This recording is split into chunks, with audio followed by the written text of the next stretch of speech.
Alright guys, TacticalRab back again today. Hope you're all doing well and enjoying your day so far. The drama continues within the Vegas Legion camp. We've seen over the last couple of days some questionable clips coming out of that camp, and last night, Theory, the coach of the team, stepped in to try and shut down what Temp was up to. Temp replied in a way that has raised how much he actually respects the coaching staff on the team. Clayster was laughing in the background. Is it only a matter of time until this team completely implodes from within? Very much enjoyed your thoughts in the comment section below. Hit the like button if you enjoy. Subscribe if you're new as always. I'd greatly appreciate it. It really helps out the channel. Thank you very much indeed for doing that one. There was some tourney last night the team Scrappy was playing in, and I mean, yeah, look at this guy. Absolutely out of control. Just to mention quickly, I thought this is kind of funny between Chino here and Slasher. The moment they put red dots back in, we don't know if or when or if ever this is actually going to happen, to be honest, but they would get kind of excited if it did. And even this from Slasher, right? Apparently whenever the game crashes for him and he gets scan and repair, he chucks in his comment section, can we get red dots in the CDL please? So definitely something the pros are hoping for and looking to happen, but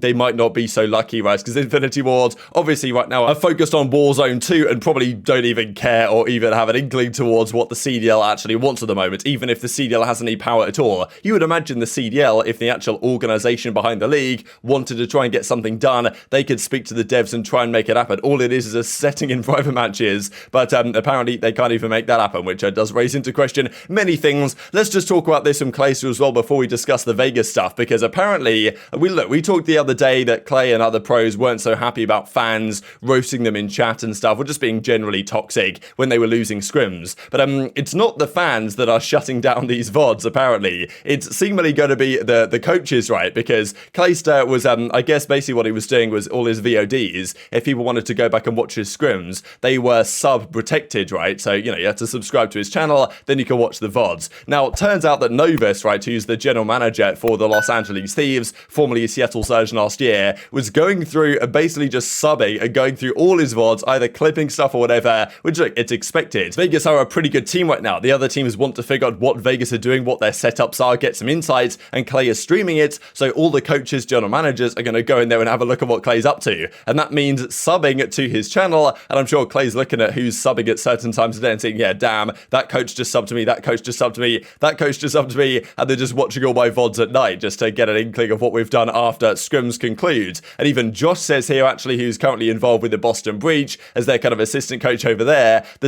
well, Clay says, you're the top clipper in my channel. So Josh comes in, clips something interesting he thinks in terms of the way they're playing a situation, and then sends it to his team and says, hey, this is what Vegas are doing, maybe we should think about doing something similar. So that just goes to show why streaming scrims can have a negative effect, especially if you're like the only team streaming scrims. Like if you're the only team streaming going up to champs and you're a decent team, like you are going to get absolutely ran through by all of these coaches, right, who are just looking at your VODs and trying to find every small thing they can from your gameplay. So it's understandable why the streams shut off at some point. I think that Boston have said they're going to keep them going for quite some time though, so, but look, all the teams are going to try and learn whatever they can. It's a new game, there's a lot still to be understood. And even as Mork says, no way you unpublish the VODs, so clearly Mork's wanted to get in there and see what's going on as well. And even as Clay says, the amount of coaches subbing to me at 3 AM to watch the VODs was just too damn high. And even Brian Sate replies and Marky B replies, and you know, I thought it was pretty funny really between all these guys. But we'll talk about what Vegas are up to in a second here, because I think it might be in their best interests to possibly mute the communications between maps, but you know, maybe, well, I don't know, I can't really complain because we've got some spicy stuff to talk about. Firstly, there's some Hitchway just on another topic, because as he says here, so many professional esports players are one suit decision, I guess by upper management, from being out of a job completely. Some of the entitlement I witness is delusional. Now, not exactly sure who he's referring to here. Like Doug says 100% in the replies, and even there was a reply about this clip from Accuracy, because Hitch wanted this this 130 health rule set to come into effect. I'll just share a clip here from Accuracy, which was from Octane stream, but Accuracy's talking in the background with Slasher and co. Slasher says, hey, what if we try this 130 health idea that Hitch has proposed? And Accuracy says, no way, terrible idea, well, it's not going to happen in the first place, we can't even get red dots, let alone give us 130 health. Bro, I think we should try Hitch's thing. Bro, you're smoking crack. Yeah, the 130 brother. Yeah, you're smoking crack. I've had too much. Yeah, You can't get That's red we're dot. You one, think two, we're getting my bad. 130 health? Well, Austin, you've been in the, bro. It's been like 4 years of trying that. Like, That's trying to true. get I'm that. a little too hopeful still. My bad, Yeah, guys. it's just put That's that on shit. me. Whoever's spewing the 130 health bullshit is literally smoking crack, bro. Like, it's not happening. My bad, Stop crack bringing it smoker. up, Yeah, bro. There's six crew. I seriously, yeah, crack My smokers. bad, boys. My bad.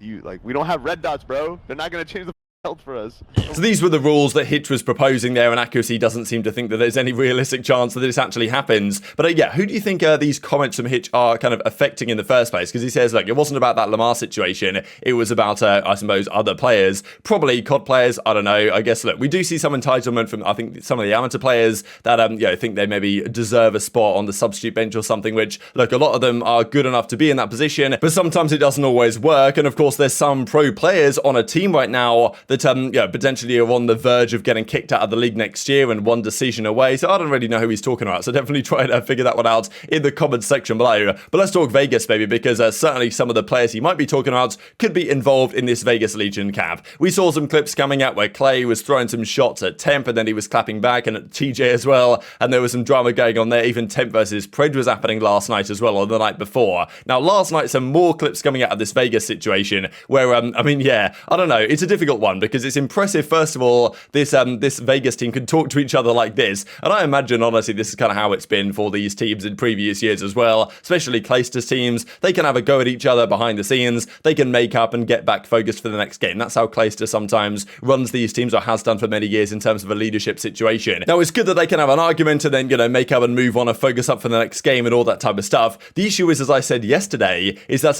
you've got to have a good coach in that situation, right? There's got to be someone who can step in and say, hey, guys, calm it down, focus up, like, let's actually get on the same page here. We're just arguing for no reason, because if you lead a team in terms of having these arguments and these open discussions, sometimes it can get a bit heated and it can affect the team chemistry. That's when you need a coach to step in. That's where we saw in the New York Subliners camp, there was a lot to talk in Cold War that Revan wasn't really, people were basically saying he was spineless, right? And there was, Clayster was moaning at people and complaining, and Revan wasn't really stepping in to shut that down and command the conversation to make sure things don't get out of hand. And the same thing needs to happen here in the Vegas camp with their coach Theory. The thing is, when Theory does seem to step in and try and shut down certain situations, say, look, Temp, you're doing this wrong, you're doing that wrong, like, we need to work on this XYZ, and Temp claps back in the way that he did, it doesn't really create a great environment of respect within that team. Oh, man. Bro, Don. Bro, Can you please stop doing that on P4, dog?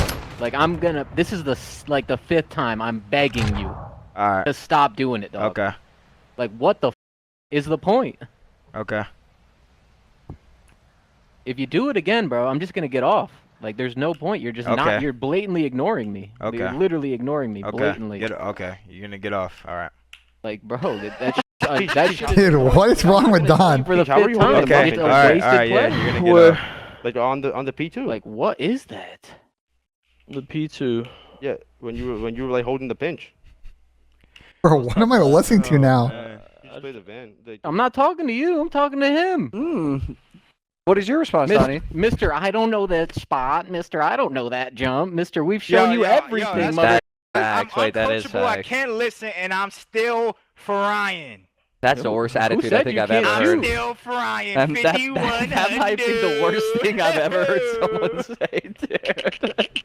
Oh my god, I I forgot we were in don't the know Pee-wees. jump routes, but guess what? I'm holding irons. And getting broke.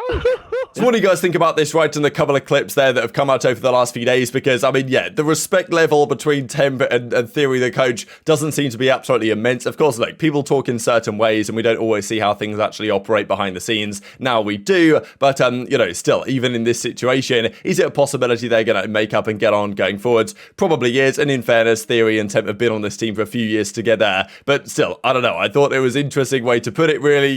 People are going to talk about the ego and all this type of stuff as well, and you do have to wonder if that's the way that Temp's kind of discussing with Theory, then can you imagine being like Johnny or Jimbo in that team last season, right? It must have been an absolute mess behind the scenes. So that's the talking point, that with a team with personalities as strong as this, you need a coach that is good but also respected. I'm not saying Theory's a bad coach, but like, I don't know if he has the respect within that team that other coaches of other teams do, and that might be one of the factors in this team falling down over time. I actually think this team can still be pretty good by the time we get to Major 1. It's not far away at this point. Only just over a month away is Major 1, and Vegas right now is still looking pretty good. They went 4-4 with OpTic last night. Most of their scrims they at least split maps with. Sometimes they win the scrim, sometimes they lose them marginally, but usually it's pretty close. And they're still a good team as it stands, one of the better teams, to be honest. But yeah, it does raise the question to me over time whether that is actually sustainable, and whether, okay, let's say they go to Major 1, do pretty well, and then Major 2, things start to fall off a bit. That team, I think, could very easily explode from within, just knowing the personalities on that team and the lack of maybe coaching respect that is there does raise some questions about the longevity of this roster, I would say. We've seen plenty of changes in the past, but also if they are to make a change, and that is the key issue internally, like what change do you actually make at that point? That is an interesting question, to be honest, to consider, because if you keep Clay, Temp and Theory there and change out the other guys, is that really going to affect that much? I don't know at that point, but of course that's potentially a long time away. But yeah, most teams mute their comms between matches to prevent people talking about stuff like this, but also I feel like most teams aren't operating quite like that. Only this Vegas team and also maybe the Subliners team from last season seem to have this kind of drama going on. But yeah, most teams mute their comms between maps so we don't get to hear this stuff. We hear it from Vegas. Probably we're being overly harsh on Vegas, but still, nonetheless, it is worthy of note at the very least. Quickly mentioning this other set of scrims that was going on last night, Boston versus LAG. We've seen again, Boston, pretty good team. Middle of the pack, I would say, from what we have seen so far. They played LAG, Boston usually splitting maps against OpTic and stuff like this when they've played them over the last few days. They won this scrim set 6-2 up against LAG. They won 4 hard points in a row, lost the LSELO control. Kind of funny, really. We saw earlier today that, what was it, Arcitys was like, yeah, don't get rid of LSELO control, get rid of Fortress, I think he was saying. And, you know, kind of makes sense now where they're actually winning that map and therefore don't want to get rid of it. That just kind of goes to show what the pros are thinking about. Makes sense, though, in fairness. But yeah, kind of close maps here, but still, Boston beating LAG on the majority of their hard points. Definitely interesting to go 4-1 here in the hard points and 2-1 in those controls, just because LAG, I mean, yeah, we don't know the stats on these particular series as yet, and it doesn't really matter that much, but the SMG duo on the LAG team has definitely caused some concerns before the season began. A few funny things to mention for you guys as we close out the video here. Tag this COD player, Ego 5 stars, gun skill 1 star, and look, I'm sure there's a few guys in the CDL, well, look, I mean, there's a few guys in the CDL where Ego might be 5 star and gun skill might be, I don't know, 3 star, maybe 4 star, I don't know. Doug maybe admits, okay, yeah, this might well apply to him, to be honest, but look, at least he gets the L time. You got to respect it at the end of the day. Drazah was getting ready to go. He was even, I think they were playing 8s last night. He was talking a bit of trash as well. Can't wait to see Drazah on stage across from Scrappy. That's going to be pure comedy next season. There is no doubt about it at all. And just to say this quickly from Sasha, I don't know if you guys have experienced this on the game. Is there a fix for lagging mid-gunfight every 2 minutes of a map? I downloaded the drivers, put everything low in game, etc. Been dealing with it, but there has to be a fix. Now, people have been trying to figure out how to fix this and what the issue exactly might be. I do wonder if there's any way that it's this that Chrome was talking about, because I know that Looty talked about this a lot last season, that certain accounts just are effectively, it's skill-based lag or whatever. Like certain accounts on the game, if they recognize you're quite good, can actually like perform worse even in custom games. This is like remarkable that it's even a thing, but apparently this is a thing, and people tested it last season and found that on certain accounts, effectively it operated differently, even in custom games in terms of lag and stuff. To basically try and nerf the good players, even in custom games, I simply don't understand Activision Blizzard if this is a thing, but I think there's a lot of evidence from last season that this was a thing in Vanguard, might be a thing here, so maybe the skill-based lag needs to be resolved and Sasha needs to log into a new account. I don't even know anymore, but very much enjoyed your thoughts in the comment section below. Hit the like button if you enjoyed, subscribe if you're new, take care, and I'll see you next time.